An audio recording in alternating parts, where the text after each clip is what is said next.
Hey guys, it's time for another detector unboxing. So, let me go ahead and open my knife. I almost just cut my face.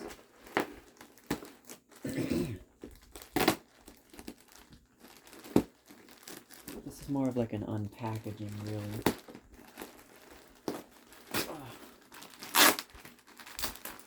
So this is kind of special.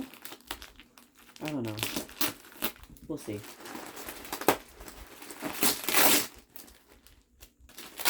There probably was a better way to do that. Okay.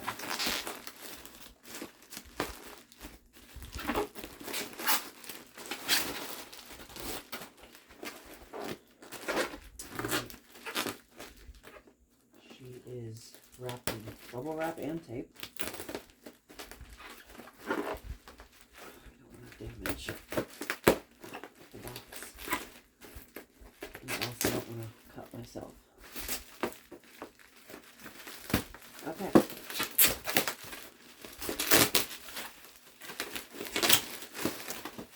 Alright, Honeywell smoke detector. So let's go ahead and open her up. They stuck bubble wrap in there. More. Get it out. There it is. Okay. So this is a Honeywell model TC89B-1000, retail model with the retail packaging.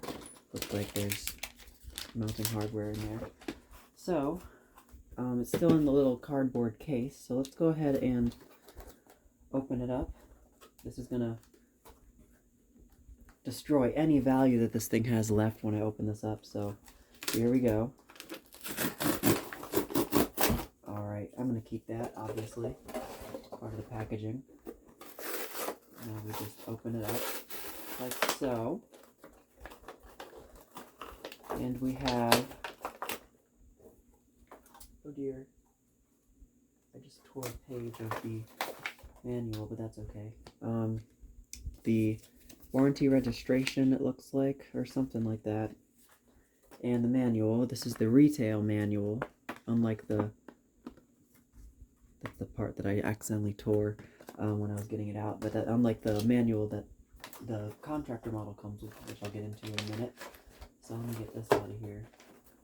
I sent you a lot of these. I'm gonna tear it.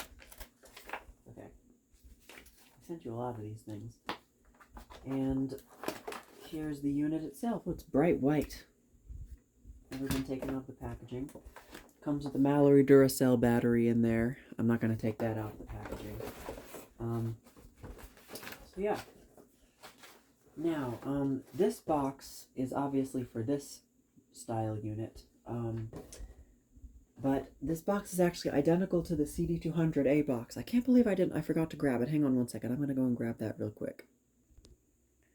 Alright, so here's the box for the TC89B-1000, and here's the box for the CD200A. They're very different models, as you can see by the box, by the picture, but the boxes look basically the same. Battery model, smoke and fire detector, 9 volt. This one doesn't have a 9 volt there. But yeah, they're basically the exact same style box. It's just weird that they had two different models that were basically the same. So, I haven't opened this one up yet. But they also made the contractor model, which was TC89B-1000, and that one was this one, and it looks very similar. But there are some differences, which I'll get into in a minute. Now, I actually used to have one of these, and I still do currently. But the reason why I got this one was because the one that I have is actually in really bad condition, and it recently had a problem where one of the capacitors just exploded just from sitting, and then it would false constantly, and it would never shut up. And here's the cover to that one. Actually, you can see just how yellow it is. It's currently taken apart somewhere. I'm trying to fix it, but I think if I can't fix it, I'll just use it as a display piece. Just because this one is so bright white too. I like to keep this one mint.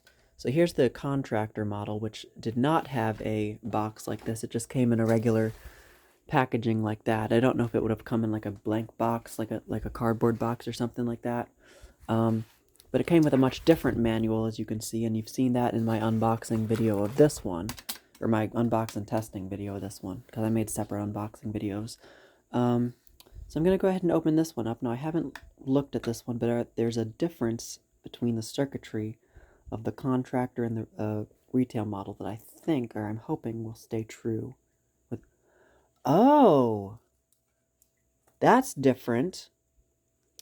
Well, my entire theory just got blown to pieces right then and there. The contractor model normally has an Edwards horn like this, and if I open this one up, you can see this one does have the Edwards horn. And I was very, very happy and surprised about this one when I unboxed this one actually first, if you remember, several years ago. The retail models normally have the Kobishi CLB-27 squealer horn. The brass squealer horn, like in, this is the CD200A right here, like from that box actually. That's the kind of horn that these usually have. Does the label on the side say? Yep, the label on the side says TC89B-1000, so it's not just a mismatched box. That is weird. Interesting. And it has all the characteristics of the retail model. The cover's got that sunken recessed area. Yeah, so very cool. So, yep. There's your sensor right there. Regular ionization sensor probably has 4.4 microcuries of americium is what these usually have. That horn is just so shiny. So Edwards horn, like I said, sensitivity adjustment switch is right here. And of course, there's the hardwired version, which you probably are very familiar with, the TC89A. And I have several models of those. I don't have one handy right now. Actually, no, I do right here. That's what it looked like. It looked basically the exact same except without a test button. And it had the exact same setup. Horn was here, sensor was there. The sensitivity adjustment, it was a knob on the TC89A. And on these, it's a switch. But here, instead of the battery, the transformer was there. Capacitor, this is the one that blew up in the other one that I had. And then the sensitivity adjustment, there's one right there. There's two more underneath of the cardboard cover. Can't really see that one, but there's another one like right here. And then this one is dated 1977, it looks like. So this one is a slight bit older than this one, which is dated, I think this one's 78. Yep, this one's 78. So this one's about a year older. So let's look at the cover now. So here's the cover, and there's that test button that I mentioned, which you of course know that the TC89A doesn't have a test button, and you have to use smoke to test it. Here's the label, and you've seen this before. And this label, which is sometimes missing in a lot of other ones that I've had before. So yeah, and I'm glad that it came with this thing too, the sensor thing on top of the sensor. This one came with that too. So yeah. Now let's get a battery in this thing, powered up. I think I'm actually going to steal... I don't have a battery in the CD200A. Let's see. I got one in... I think I got one in this GE right here. Yep. And steal this battery out of this GE.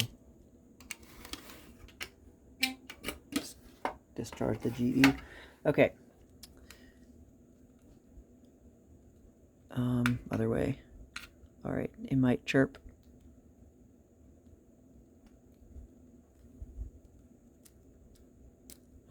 It's not even going on.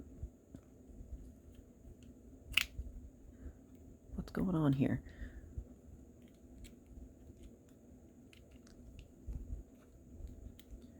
Hang on, give me 1 second. I'm going to figure this out. Okay, there. It just took 2 hands. So let's put the cover back on. If I could get it aligned. Okay, there. And test in 3, 2, 1.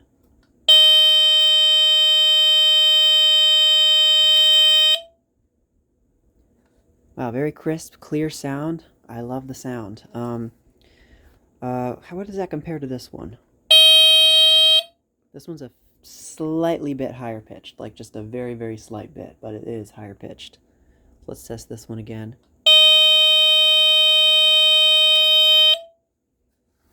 It has a little bit of ting after it stops sounding. This one doesn't have very much ting. Take the cover off and test it without the cover by pushing the little tab on the sensor.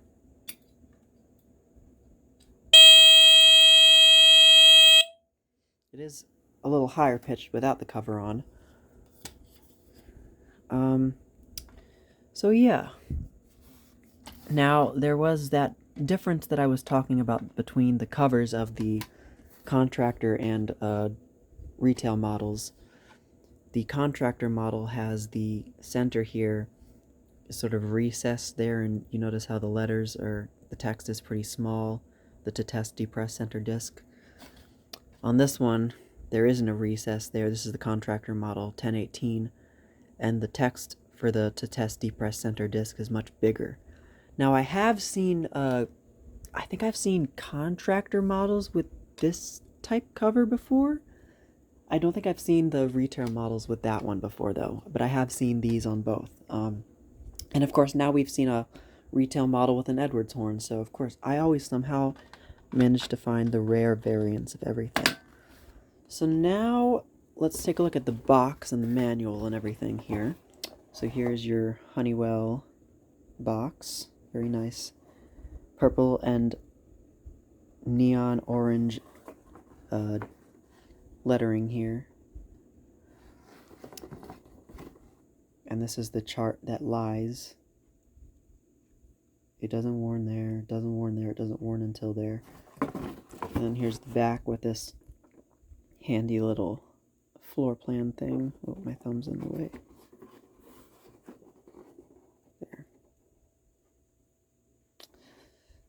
Made in the USA. Yep, this one, well, yeah, it's dated 1977 on the box. What is this one's box dated? Well, this one's dated 78, actually. I think this alarm is from 78, or at least the date code is. Oh, I didn't even show you the side. I like that decal of the detector right there with the holes. Alright, let's look at the manual. So, here's our Honeywell battery model TC89B smoke and fire detector owner's manual. I'm gonna unfold it without breaking it.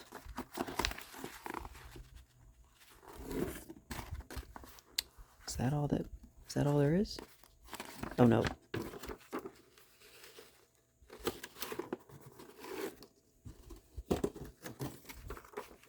Oh, I see. It's like a booklet type thing. So, yeah, it is like this, the CD200A's manual. So, sorry for the glare there. And of course the phone is ringing. Yeah, see, this one shows a Kobishi CLB-27 horn in there, the picture there. Okay.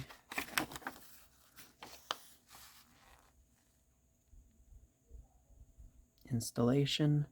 Once again, Kobishi CLB-27 horn shown. These pictures are cool. The pictures in the contractor manual aren't photographs, they're just drawings, I think. More floor plans. And then here's the stages of fire chart with the lies again. Escaping a fire. You won't see anything like this in a manual. Oh, you might see something like this, but they don't have pictures like this, which is real handy, especially for kids. It's pretty neat. And maintenance and testing. California State Fire Marshal. This one is dated 77. And then this is that grid for drawing the map for your escape route, your fire escape route for your house, which I really think is a cool idea that I think they should bring back. And then there's also, I didn't even notice this, oh, the babysitter's guide. This was on the CD200A manual. I remember this. This was also something that's pretty cool that I think they should come back with. Yeah, and then of course these, once again, I don't know what these are.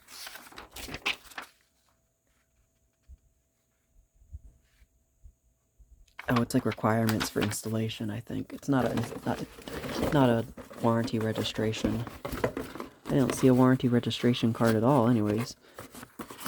Okay, let me get those in there without breaking them. Alright, so let's get the unit itself, once again. Oh, that's the contractor model base. Oh my god, go on.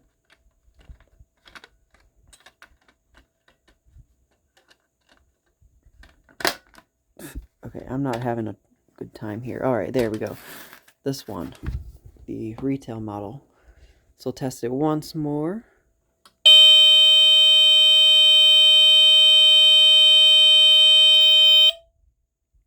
Very loud. Definitely wake you up in a fire. Alright, I don't think I showed you the underside either, but you've seen this before once again, because I've got several videos of these now. They're one of my all-time favorite units, because, you know, the TC89A that I had in my old house. But I like the battery-powered models as well. Oh, and these were also the subject of a recall back in, like, the early 80s, which I mentioned in my original video of the TC89B-1000 that I used to have. But they were recalled because of the way that the circuit board, the sensor mounts inside, air was like restricted or something. It wasn't alarming when smoke was present, but it was alarming when you push the button or something. But they were recalled, and that's why these are so rare these days, from what I can tell. And I don't know why the battery model was recalled, but not the hardwired model. It might have been because the hardwired model has so much radiation in it. It's got 13.4 microcuries. These only have 4.4.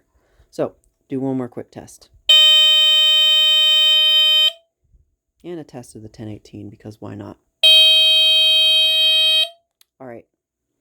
So that is the unboxing and demonstration of the Honeywell new in the box TC89B-1000 smoke detector, as well as cameo from the TC89B-1018 contractor model and the CD200A. So, thank you for watching, and more to come.